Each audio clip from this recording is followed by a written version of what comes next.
मुल्क भर की तरह नौशहरा में भी सुई गैस की लोड शेडिंग और कंप्रेशर ने शहरियों की जिंदगियों को मुतासर कर रहा है। रिपोर्ट करेंगे मोहम्मद असद।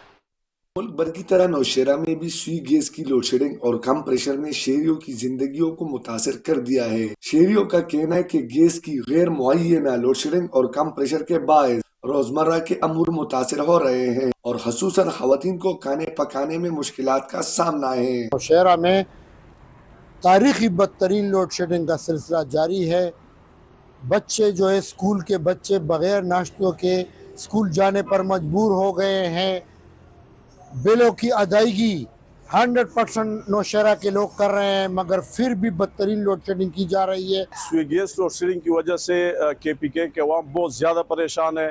KPK के अवाम के साथ सुतीली माजे से सलूक किया जा रहा है। मरकज़ी हुकूमत से रिक्वेस्ट है कि जो लोड शेडिंग है वापडा की और सुई गैस की, वो KPK के अवाम पर रहम करे। जबकि शहरियों का मजीद कहना था कि एक तरफ सुई गैस लोड शेडिंग से परेशान है तो दूसरी जानब सुई गैस की कीमतों में इजाफे ने उनकी मुश्किलात बढ़ा दी है। शहरी कहते हैं कि हुकूमत सुई गैस लोड शेडिंग का नोटिस ले और आवाम को गैस की बिला तातुल फराहमी यकीनी बनाए। मोहम्मद असद, सच न्यूज़, नौशहरा।